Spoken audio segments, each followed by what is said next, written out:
ഭൂപതിവ് ചട്ടം ഭേദഗതി ചെയ്യാതെ സർക്കാർ ജനങ്ങളെ കബളിപ്പിക്കുകയാണെന്ന് Idukki M P advocate Dean Kuriakose. മുൻപ് ഗവർണറെ കുറ്റം പറഞ്ഞു നടന്ന ഗവൺമെന്റ് ബില്ലിൽ ഒപ്പിട്ട് മാസങ്ങൾ പിന്നിട്ടും നിയമമാക്കി മാറ്റാനോ ചട്ടം ഭേദഗതി ചെയ്യാനോ തയ്യാറാകാത്തത് ജനങ്ങളെ പരിഹസിക്കലാണെന്നും ഡീൻ കുര്യാക്കോസ് ആരോപിച്ചു. ഇടുക്കിയിൽ നിർമ്മാണ നിയന്ത്രണം തുടരുന്നത് ജനങ്ങൾക്കുമേൽ അമിതഭാരം അടിച്ചേൽപ്പിക്കാനാണെന്നും എം പി ഇടുക്കിയിൽ പറഞ്ഞു. ഗവർണർ പാസ്സാക്കിയ നിയമം ഒപ്പുവെച്ചില്ല, അല്ലെങ്കിൽ ബില്ലിൽ ഒപ്പുവെച്ചില്ല എന്ന് പറഞ്ഞുകൊണ്ട് കുറേ കാലം നടന്നു. ഇപ്പോൾ ഗവർണർ ഒപ്പുവെച്ചിട്ട് എത്ര കാലമായി?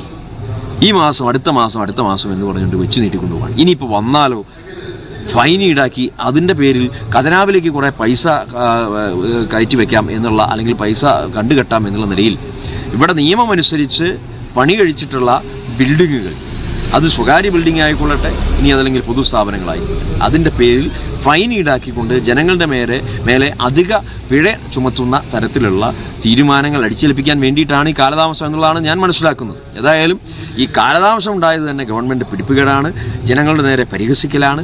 ഇപ്പോഴും അതേ അവസ്ഥയിൽ തന്നെ മുന്നോട്ട് പോവുകയാണ്.